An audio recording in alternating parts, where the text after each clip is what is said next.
the Around the NFL podcast. Hit 23 miles per hour on Next Gen Stats.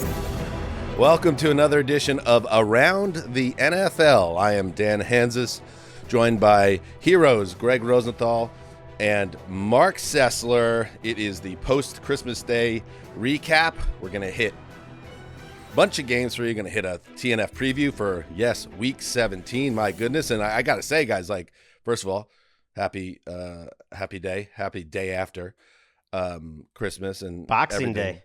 Boxing Day to the Canadians. Shout out to the Canadians. Whatever that is, I hope you enjoy it. But after TNF and then the Xmas Eve XL and then Jesus of Nazareth presents the Holiday Classic triple header, I'm now like the opposite of what I was talking about on Christmas Eve, where you have the old hidden gift routine. I'm terrified looking under the tree for a gift that has not been opened, and all of a sudden it's the Nashville Ninjas led by Brock Osweiler against the Vancouver Grizzlies led by John Beck. And yeah, we know the Grizzlies were already taken, but the NFL didn't care. They just bought that website, and they just added a couple more teams, and it's going to do the biggest number of any show today. Also, this is now my fear, the fear of the gift not being seen yet. I think, Dan, you said it well, because we were discussing this on text with with variable angst between the three of us. Greg seems to completely enjoy this scenario.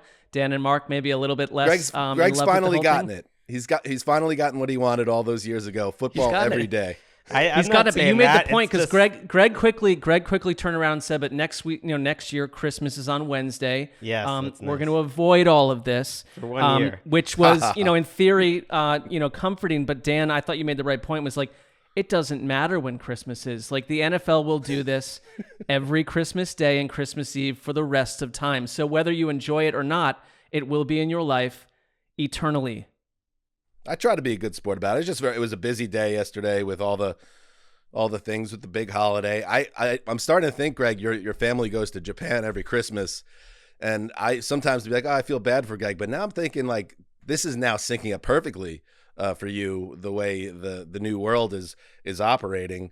But I tried to. No, it sucks. I hate it. I know it does. I tried to keep up and be professional while also being a family man. And then I jumped on Twitter this morning. I got up early to get ready for these games we're about to talk about. And people are just going nuts on Twitter, apparently all throughout the night. Everyone, listen, the product, it's successful. Well, I got to say, when you looked at the slate, you were like, okay, there's some good teams here, but the games, they other than the marquee one, which we'll start with, one of the best, maybe the best matchup of the year. The others were like, okay.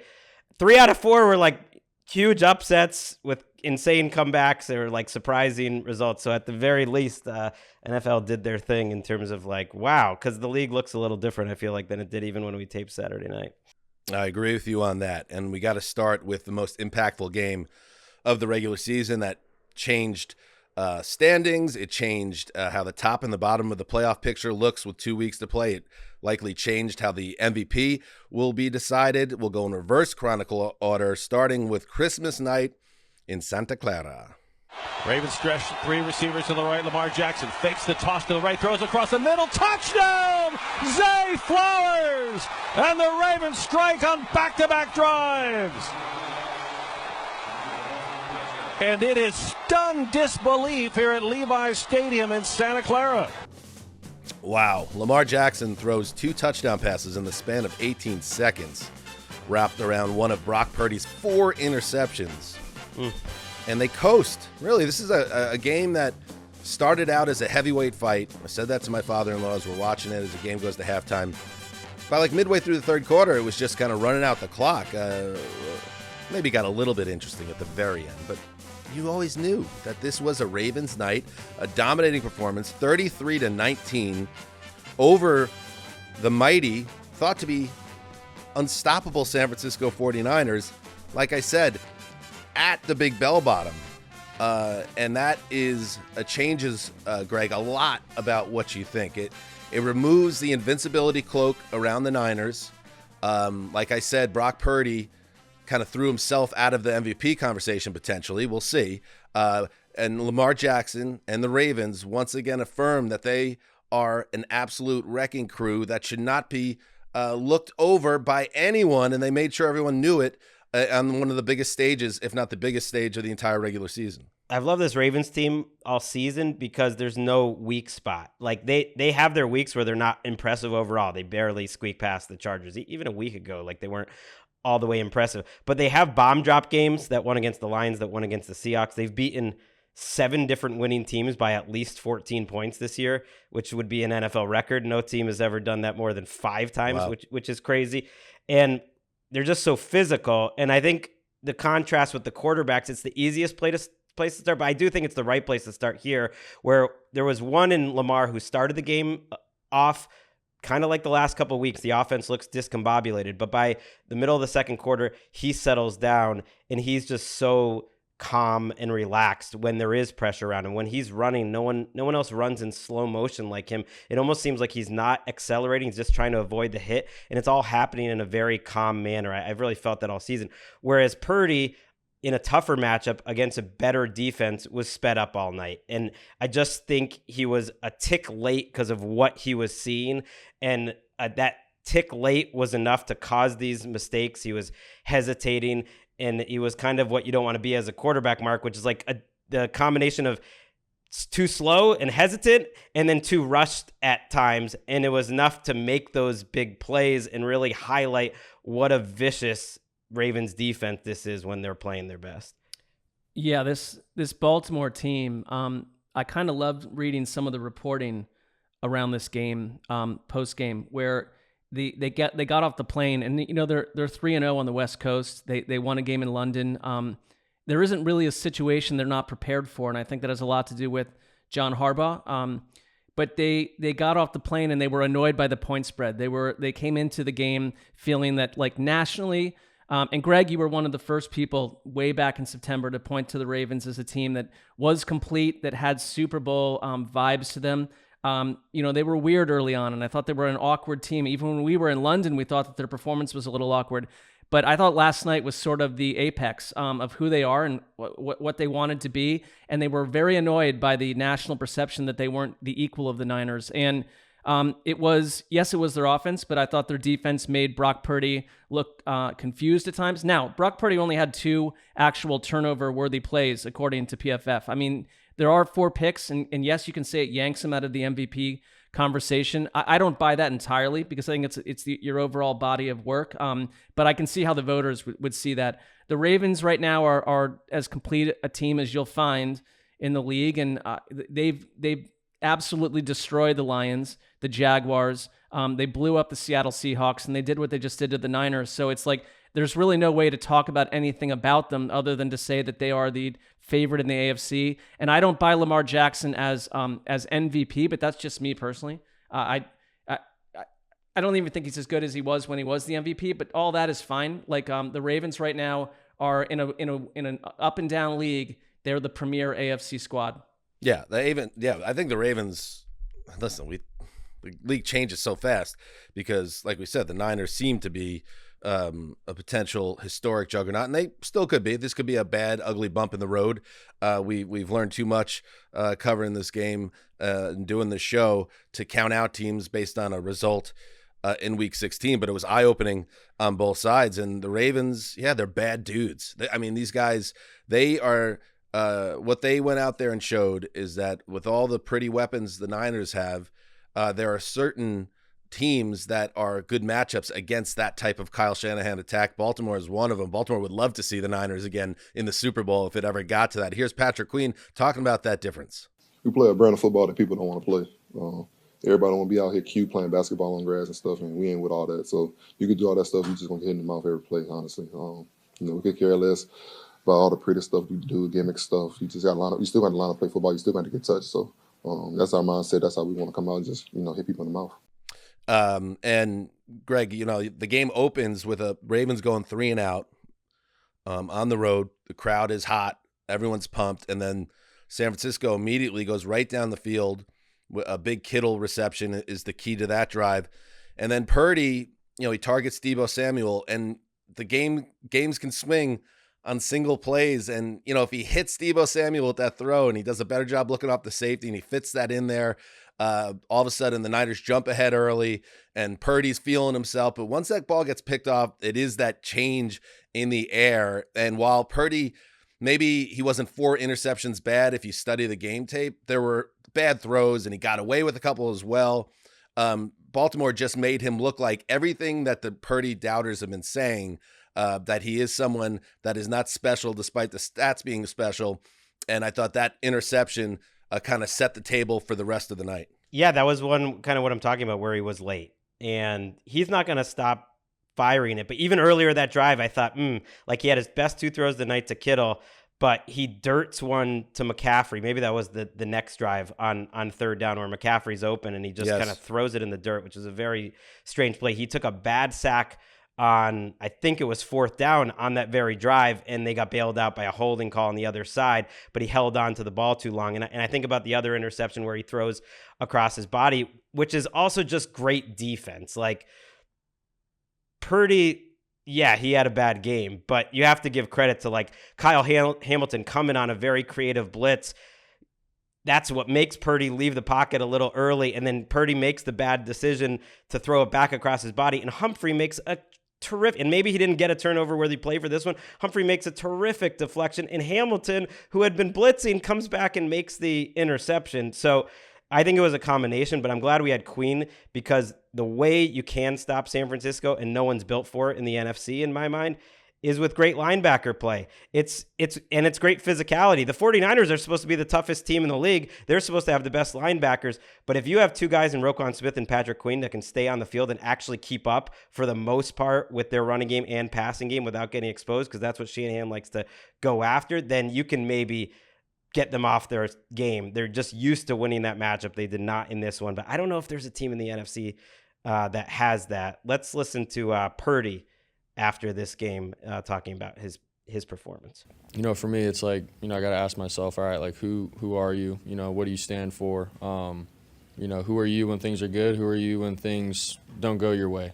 It's easy to, you know, be riding the high and thinking you're the man when things are going well, winning games and all that kind of stuff, and you don't really see, you know, a whole lot of adversity in some games and whatnot. And, you know, this is the reality of the NFL.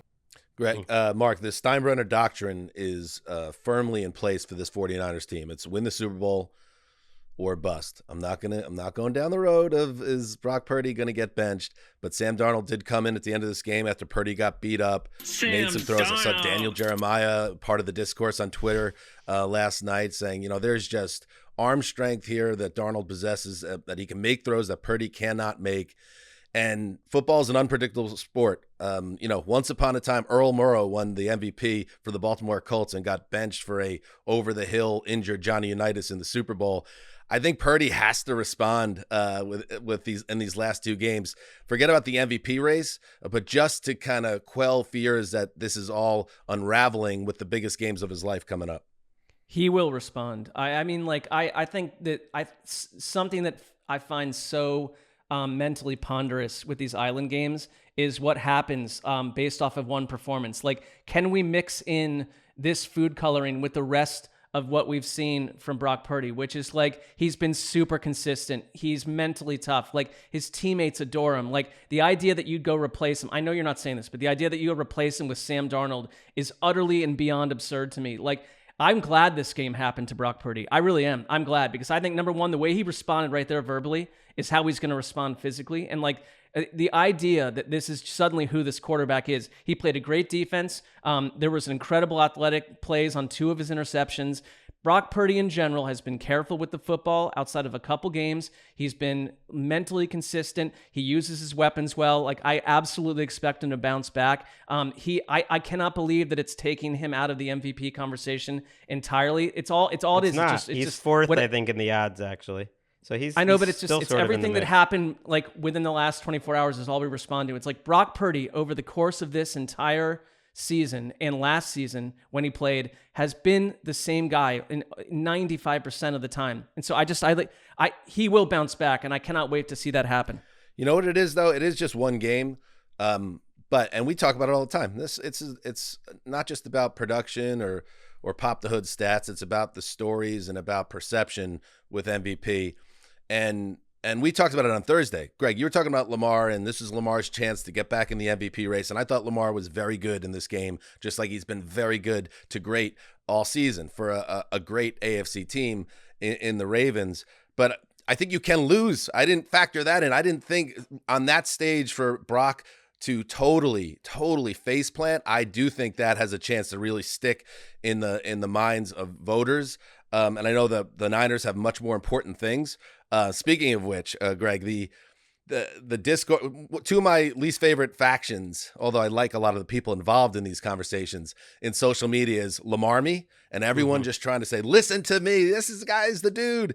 And then the people that are saying Brock Purdy can't actually play during these games. everything colliding in that game. So right now, from where we stand, the day after Christmas, after this great meltdown, Lamar Jackson is now the MVP, Vegas says, and Brock Purdy has been exposed.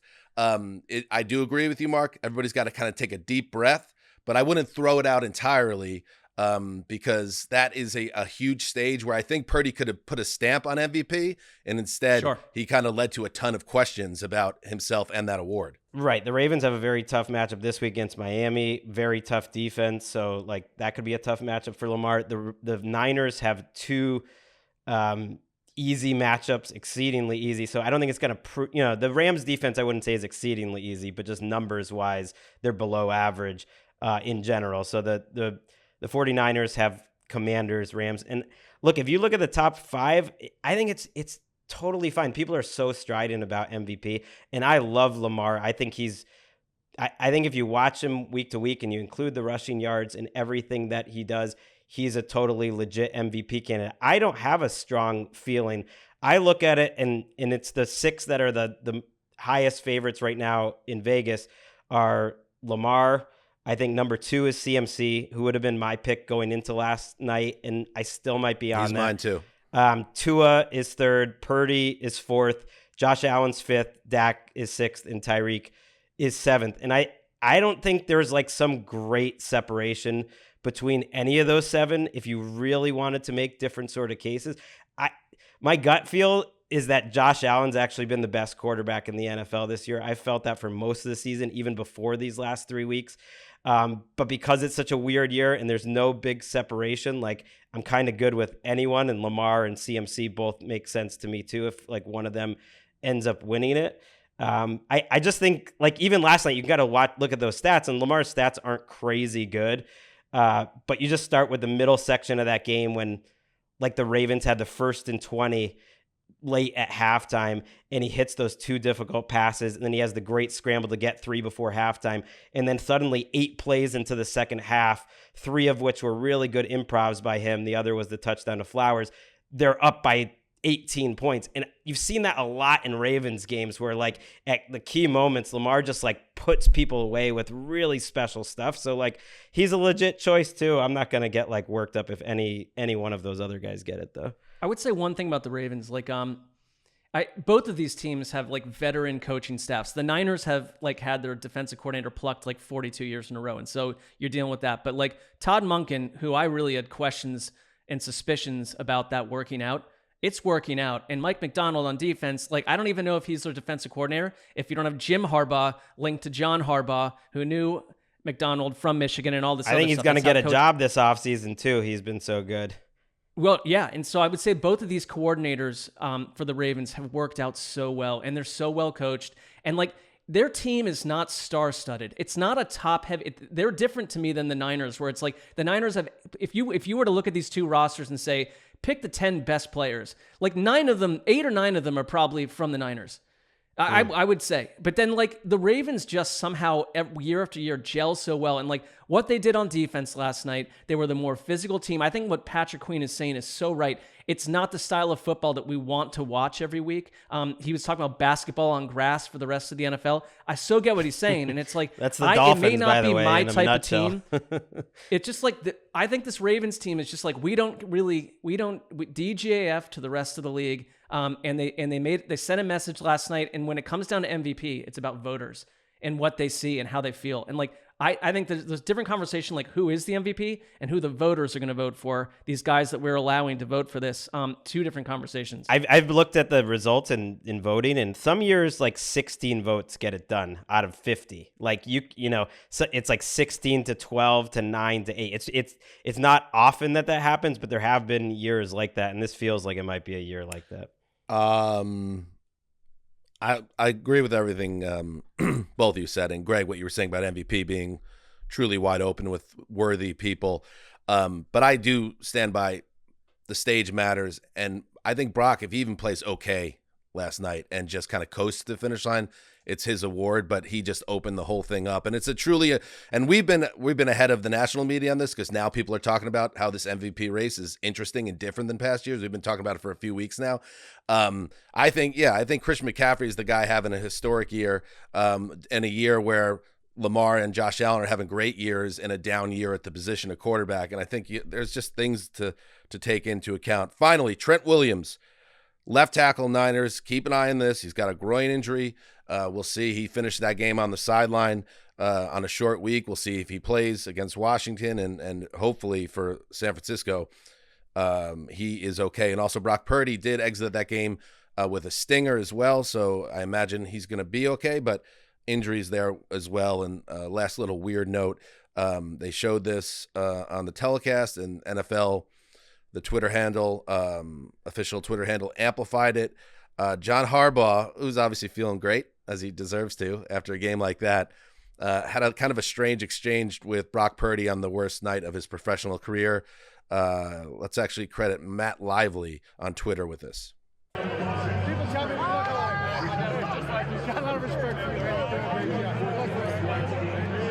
John shakes his hand, looks him in the eyes. People tell me we look alike. And then you see Purdy after the handshake walking away like, are you kidding me? But they do look alike. He's He was smiling. Not now, John. That's Sure. that's very flip and trivial in a very dark moment for an injured Brock Purdy after the worst game of his career. By the way, congratulations, Mark. You a lock off. You were pretty fired up on text last night, but you have no reason to be in a bad mood because the Ravens absolutely made a statement on your behalf as you beat both Nick Wessling and Gregg Rosenthal in a huge, huge spot. Well, I mean, I urged Greg to do this for the show. Yeah, that was a great Greg. I hope you're taking the right lessons out of that.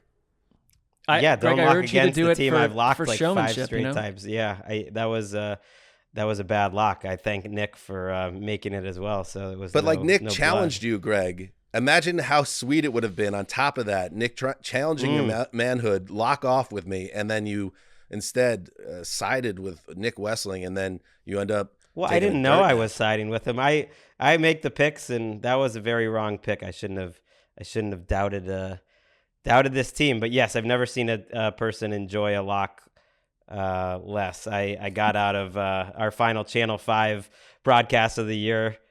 Thanks for everyone watching over there. Got into my car and saw an insane amount of hatred towards the Ravens and the sport and everything. It's like I was enjoying the hell out of that game. That's how I knew my heart wasn't in I know it. you, like, Greg. Of course you were, but of course you were. You're like the well, why second not? general in the Lamarmy, so of course you were. At of course you were. halftime, though, everything you had to admit wanted it happened. felt like a great sporting event, and then it went sideways. But at halftime, I totally it felt like. great. So I do acknowledge that like it's not even a Browns thing with the Ravens. It isn't. I do think the Ravens fans in general. It's like if you're not like if you're above the age of 20, understand where the team came from. I've been down that road before verbally, but like I am quite fascinated with this Niners team, and I don't like what happened, and it put me in a bad mood. And it's like this crowning of the Ravens on December 25th. Cool. Let's see what happens. The Super Bowl does not occur on December 25th. No one's crowning them. I thought about that last night. Like, look, if they don't win the Super Bowl, they had last night. These are valuable as fans. Like, enjoy that. You just won on Christmas night against the 40. If you can't enjoy that moment, if you can't enjoy that win, even if in the end you lose in the AFC Championship game, like this is a fun couple of weeks to be a Ravens fan. Dog, you were big mad. I don't think I've ever seen you so mad on text as you were last night. Really? I think I don't even know if it made the top 10. I don't know if it made the top 3 of this week. All right, let's take a break and we'll hit the rest of the games. Taylor is back. Taylor is looking. He steps up. He starts to pump. He starts to run. He is diving around. He is loading up. He is firing, and it is intercepted by the Eagles, and the game is over.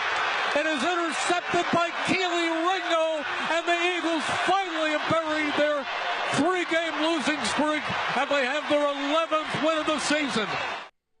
Yes, it wasn't pretty, and it really has not been pretty for the Eagles for the last month or so, but they got what they needed on Christmas Day, a win, snapping a 3-game losing streak with a 33-25 win over the Giants. Jalen Hurts had a productive day 1 week after being ill on that big stage. He throws a touchdown pass. He also runs for a score, and the Eagles, despite Mark not playing a championship level of football, they do enough to beat the Giants and take one step closer to the NFC East title, which is theirs for the taking, with the Cowboys stumbling the last 2 weeks. Yeah, I mean, it wasn't pretty. It doesn't quiet some of the questions, but you put up 465 yards on offense, 170 rushing. Matt Patricia, the move to Matt Patricia, I mean, obviously got on everyone's radar.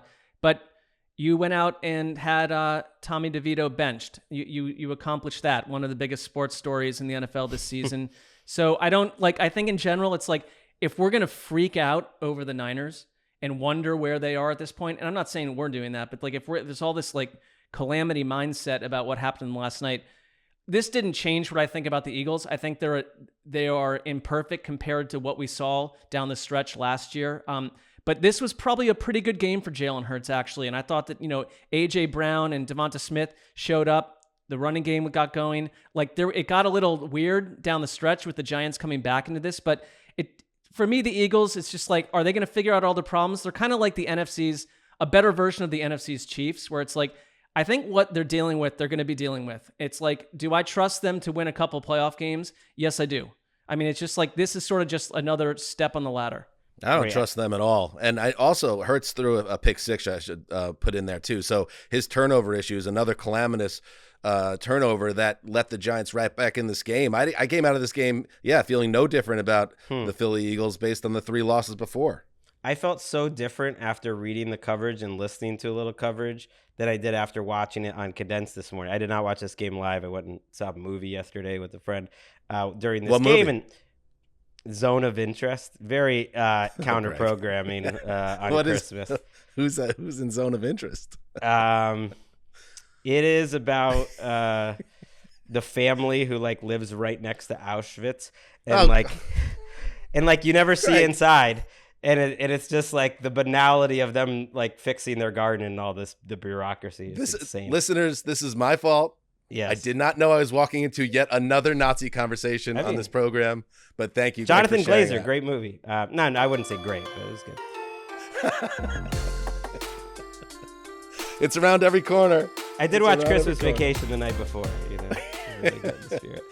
All so right, I watched on condensed and I thought, oh, this does make me feel a little different. This was the game they needed. 28 first down, 465 yards, a bunch of special plays by Jalen Hurts. He definitely ran better than he's run maybe all season. I thought he looked spry. They need to be an elite. Goddard, I thought, had his best game of the year. Quicker decisions by Hurts, all this. Even the pick six, Dan, Goddard just fell on that play. It was just fluky fair. Bad luck. And the other touchdown the Giants got early in the second half is the return man collided into another guy on the special returns thing, and then it turned it over on the 10. So it felt a little fluky. The only real Eagles thing that was bad was giving up that big touchdown late in the game. That was bad defense. But then I saw the coverage, and it's like Sirianni is in an argument on the sideline with Hassan Reddick, and Devonta Smith and A.J. Brown are trying to step in and are kind of arguing with him too, and then they give up on it because Sirianni's going crazy. That the second the game ends, they actually pan to Sirianni and Devonta Smith, who still seem to be not happy about something. They blew the 2-minute drive at the end of the first half too. After the game, A.J. Brown did not talk to the media, even though they won. Devontae Smith literally said, like, yeah, we had a good game, but we're not happy. And then this Jalen Hurts quote that we have also struck me of just like, man, the vibes are just so weird with this team. With that standard that we talk about, it's like that double-edged sword of, what's more important, winning or the standard. It's a very manipulative thing to the mind sometimes, but I can go play to the standard and lose, and I'll be sitting at home sick. I can go win and I play to the standard, and I can be like, man, we got some more in us. We can go chase it. So it's that fight that we battle as competitors. Nobody's having fun. Nobody's having fun with the Eagles this year. It just seems like a very different situation. And you're right, Greg, that there is obvious, and we know it because of the drama on the defensive side of the ball with the coordinator and these other examples you're pointing out, that the house is not a happy one. And again, everything can change by the playoffs. So week 16 is week 16, and we can't form permanent judgments. But there is a lot of building evidence that there's trouble in Philly, whether or not they won yesterday.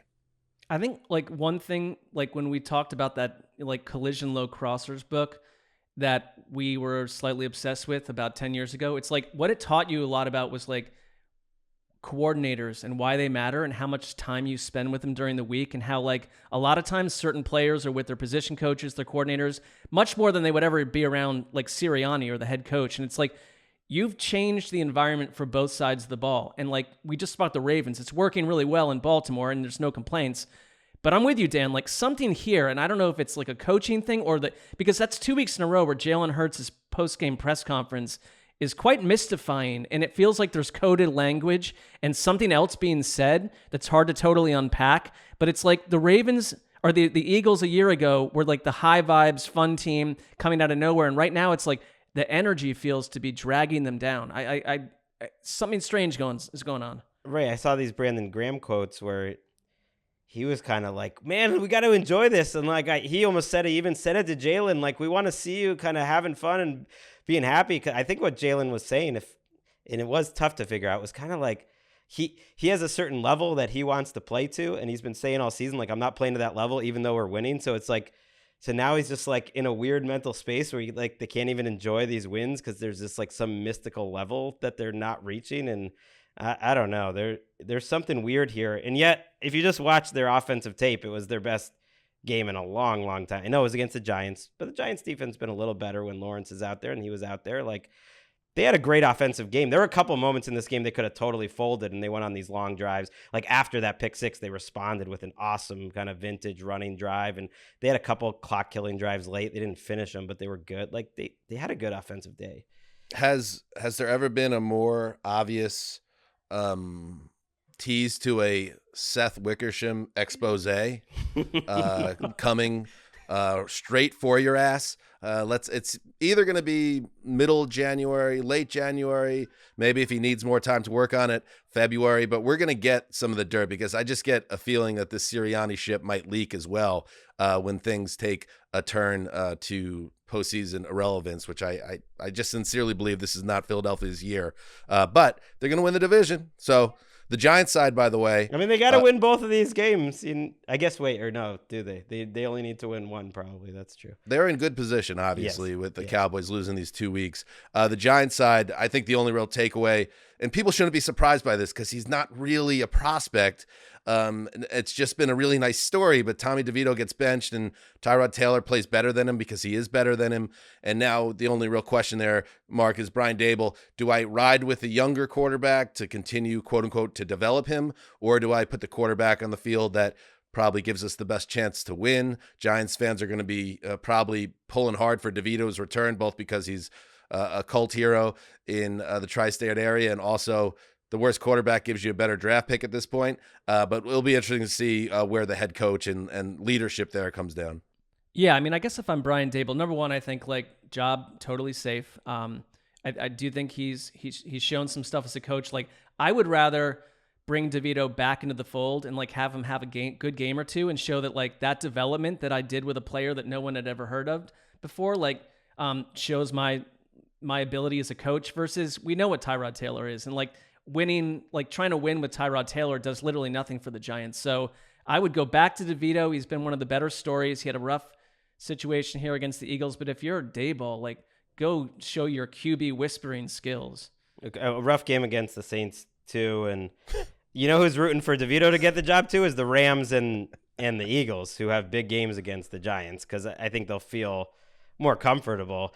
Daboll did speak on Tuesday about it, saying he wouldn't reveal what he's doing, which is usually a sign they're going to make a choice. It has been a different Tyrod this year, for what it's worth. He leads the NFL with quarterbacks with 100 dropbacks in big-time throw percentage, which is very unlike Tyrod, who's usually very safe. He's also missed a lot of throws too, but he's just like taking big chances and hitting a lot of them. I don't know. Maybe he's just in his YOLO, I may never get a chance again phase. Just stay away from the Chargers team doctor, and you'll continue to make these big throws.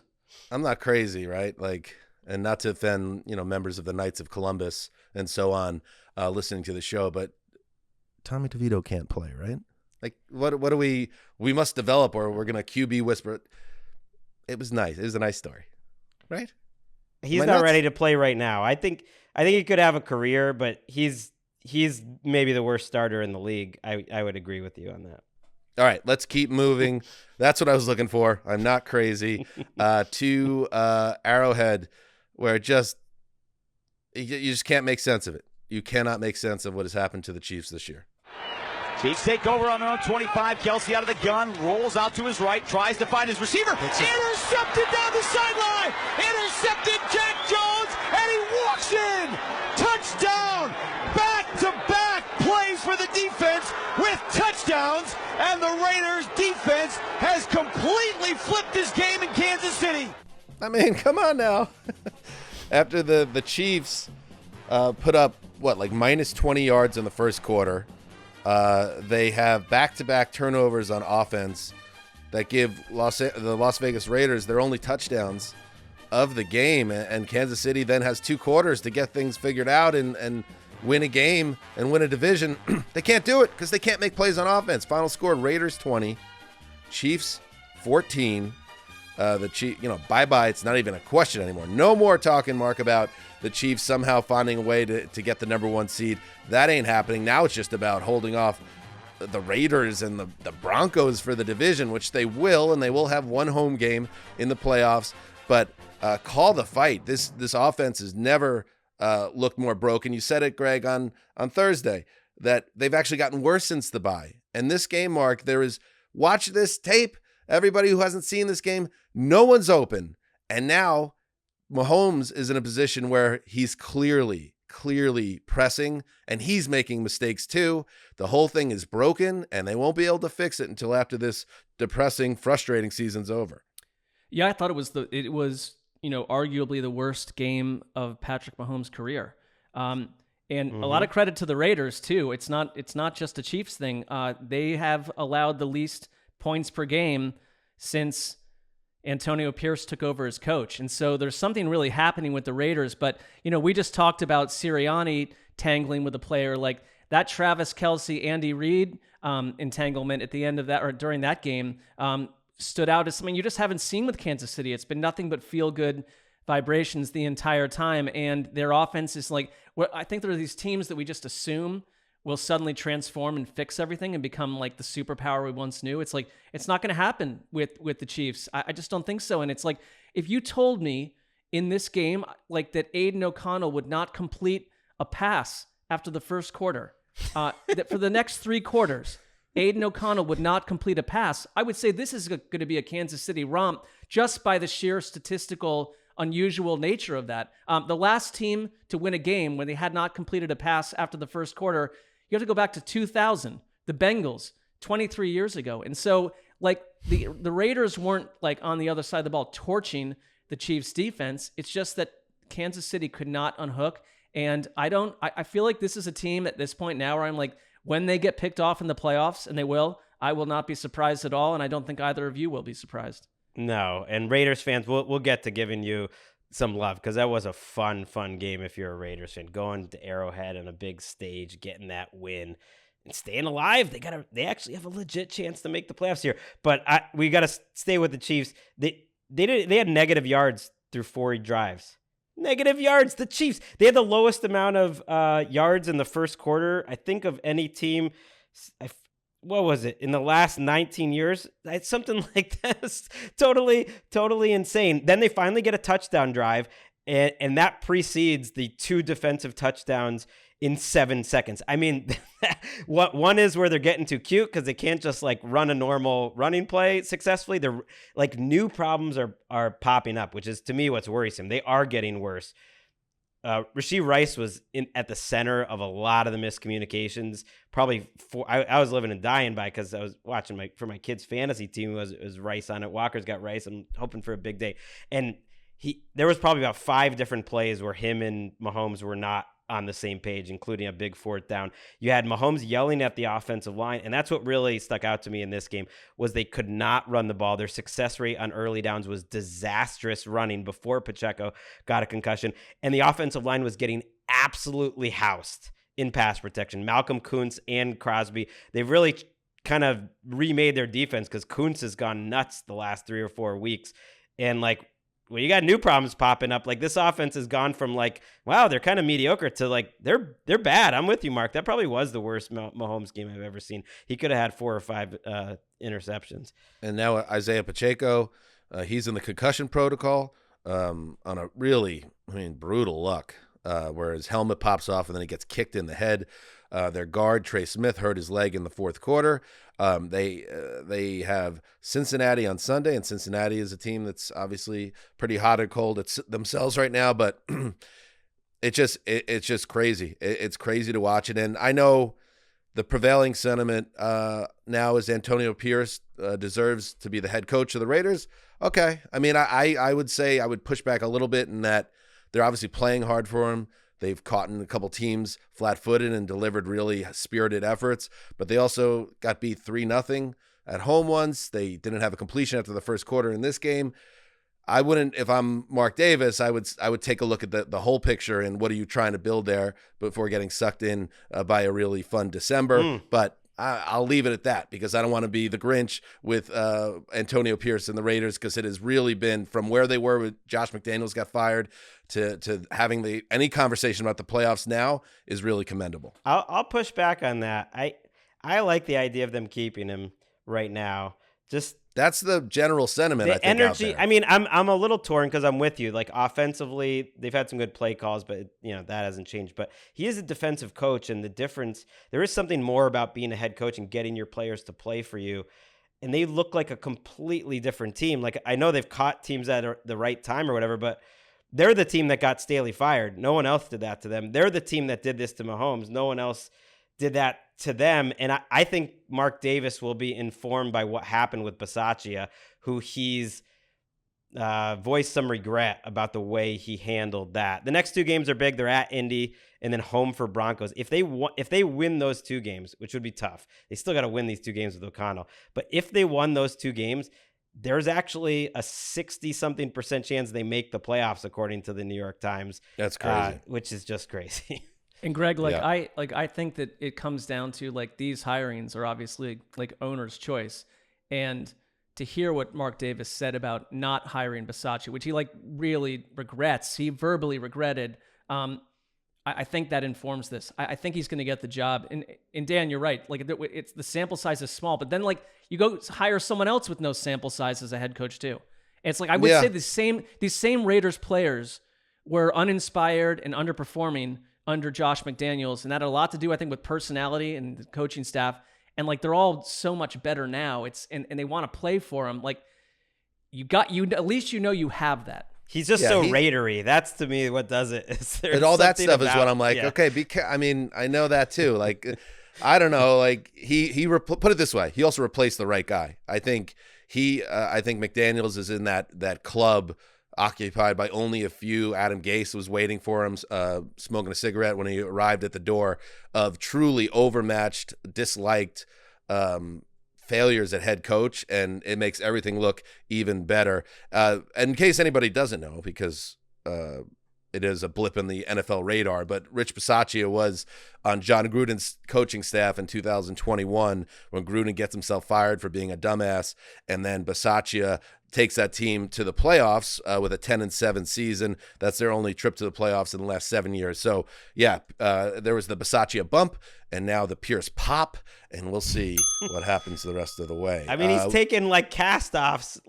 This defense is not that talented other than Crosby. Like Jack Jones was, he's talented, but he got cut by the Patriots earlier this year. He's taken a bunch of cast-offs and had like a top 3 defense since he took over, which is, what more can you do? For sure. Absolutely commendable. We have Mahomes sound, but I think we kind of know he still believes, but he knows. He knows. And don't you dare, anybody out there, don't blame this on Taylor Swift. I don't want to hear it. It's not her fault. Maybe her boyfriend got a little older too, but this is not about Taylor. This is about Brett Veach and Andy Reid having a come to Jesus moment. Because I know it's the personnel's bad, but maybe this is a wake-up call that maybe it's time the scheme needs to, it's been an incredible run by the Chiefs, but this is a whole different thing. Let's close out with the Christmas Eve game at Mile High, another one that was hard to figure out. Ryland waits, leaning forward in the stance. The snap, the spot, the kick clears the line. Sailing to the uprights. The kid is good! The kid did it! With 2 seconds to go, Ryland has given the Patriots a 26-23 lead here in Denver. He's mobbed by his teammates on the far side. And how good must that feel?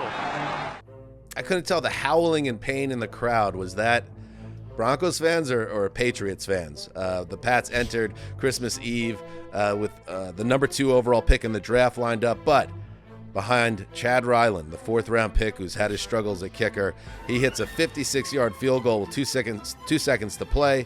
And the Patriots, another team that scored 2 touchdowns in less than 7 seconds over this holiday round of games. They jump way ahead, hold off a Broncos rally, and win 26-23. Mark, that Ryland kick capped a 7-play, 44-yard drive that began with 58 seconds left after Denver goes 3 and out with their chance to win the game. The Broncos all but done in the AFC playoff race, and they have no one to blame but themselves. You got to win at home against the Patriots on Christmas Eve night. Yeah, I mean, like New England scores 20 of their 26 points in the third quarter. I mean, the game starts. It was handed to Denver to get a big start. Like Zappe fumbles the ball deep in his own territory on like the first play, and Denver is sitting there with a touchdown, like a gift touchdown, looking them in the face. And they don't score. And like they have multiple drives out of the gate where like they could not get anything going on offense. I think their first 3 drives started in New England territory for 0 points. So a lot of it just comes back to the fact that the Broncos have been a good story in general. Like Sean Payton, after a disastrous start, you thought, well, maybe this is a fringe playoff team. And you go out and you need to handle your business against a very the equivalent of a sitting duck in the New England Patriots. They've been a good defense. Cortland Sutton going out did not help Denver at all. But like this is the end of the Broncos season, and I find them to be visually. I was watching this game, without taking notes, just sort of trying to observe it. Like I don't need this team in the playoffs. They are visually dull to me, and I need the Broncos to go figure out something else over the course of this offseason. I think it's the end of Russell Wilson. I really do. I believe that Russell Wilson's journey with Denver has come to a close after this season. I tend to agree because of games like this, which kind of was the whole thing. I thought it was one of his worst games, maybe his worst of the season until the fourth quarter. At that point, they had already had 11 drives, which is a whole game for most teams, and they had like 160 yards at that point. There was actually a stretch, I think they had 5 drives in a row that had a total of negative 15 yards. And so they just like couldn't get anything done. He was just scrambling for no reason, like running around doing crazy stuff, and none of it was working. Then the fourth quarter starts, and suddenly he turns into peak Russell Wilson. They put up 16 points. They do the Super Bowl comeback for the Patriots where they hit both 2-point conversions. Not only that, they get a 3 and out from the Patriots with like 2.5 minutes to go, and they get the ball back with plenty of time, only needing 3. And you're thinking, you're thinking, wow, this is really going to happen. And then they blow it. They go 3 and out, punt it right back. And Peyton, I don't kill him for wanting to get the ball back the way the Patriots offense was playing at the point, but he's using his timeouts to try to get the ball back. And he didn't know that a magical man named Bailey Zappi was going to hit his 5th 20-plus yard play of the game, get an 89 PFF grade, the highest for a Patriots quarterback in like 3 years, and hit Devontae Parker over one of the best quarterbacks in the league for the second time.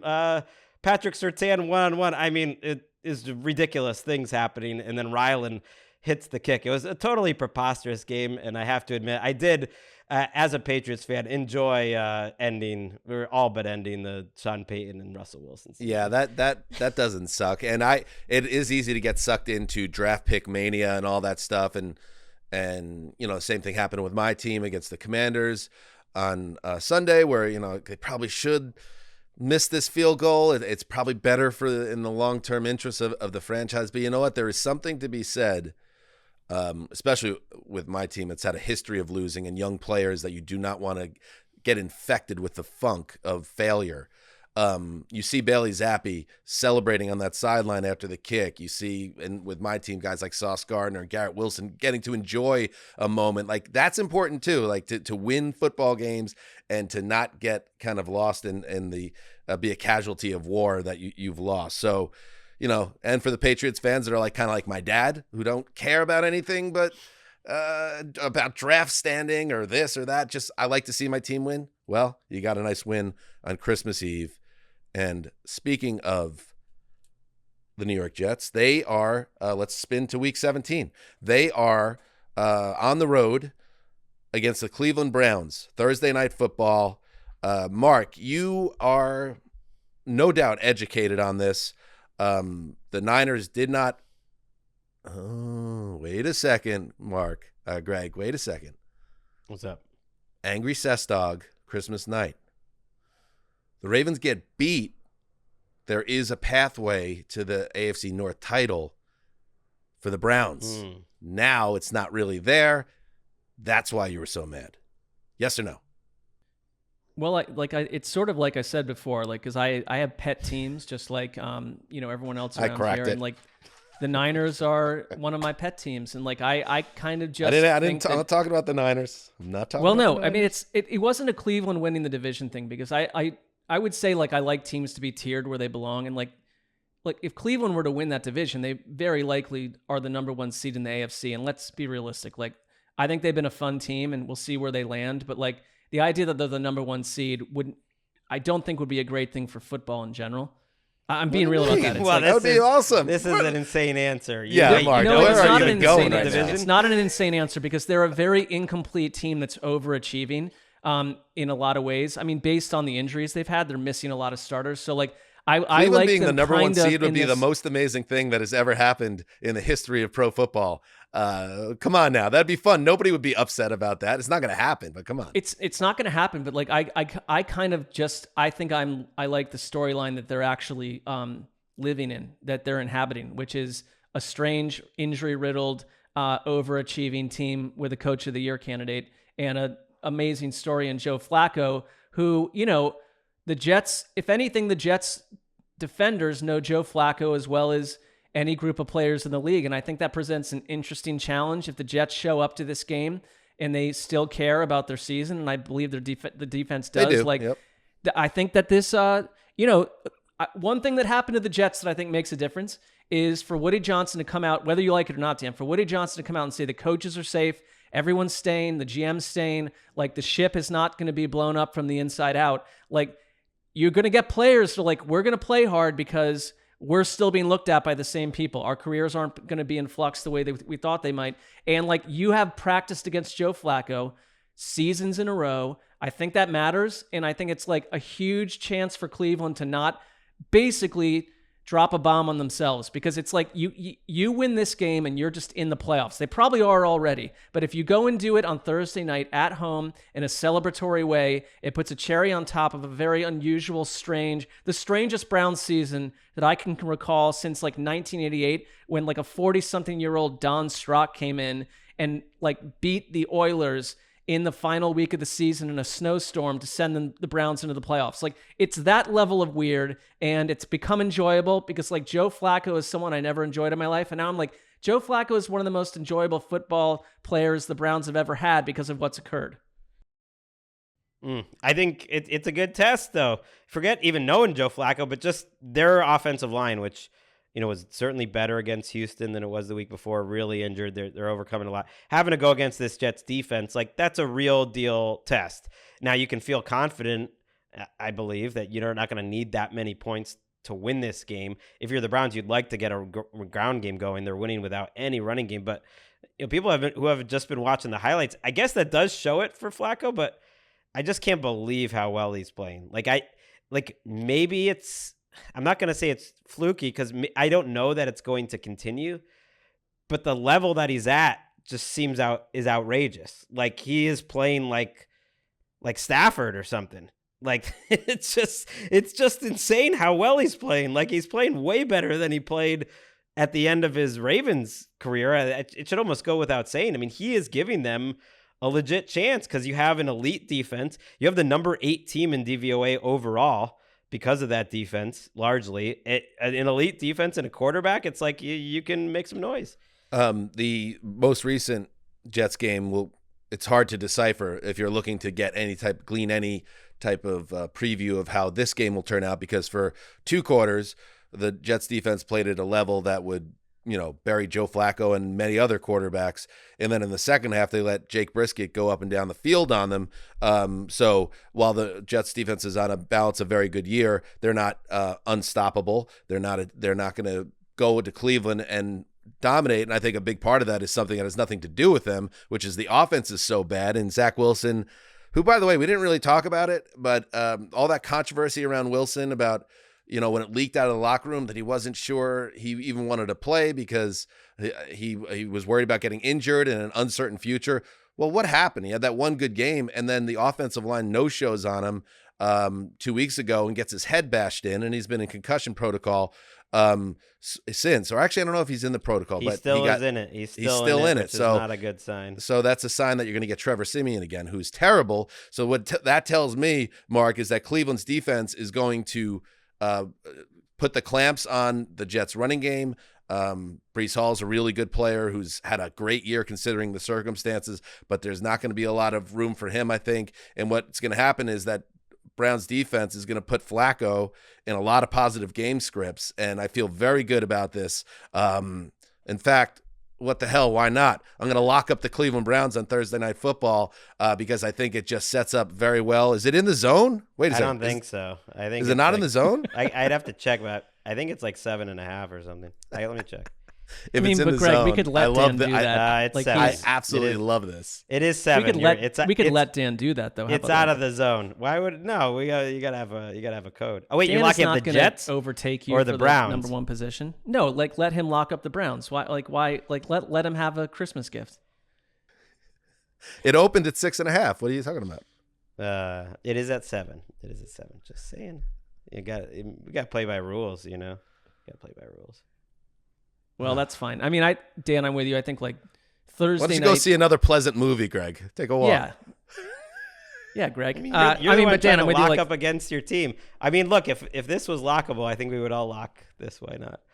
That's fair. I mean, it's you just lean on what's the best position group on Thursday night, and it's Cleveland's defense. Couldn't you see Myles Garrett having a strip sack, and then they are a little banged up, but I could just see them causing total chaos for Trevor Siemian, and hopefully, they don't blow it. If you're a Browns fan, you're finally maybe not just assuming everything will go negatively. It's a little different right now, and that's a very weird feeling. It probably won't be a great game, but it is kind of a nice moment and opportunity for a party here for the Browns, the way this lined up. The last TNF game, who knows? Maybe the last Al Michaels Herb Street game, period. You never know.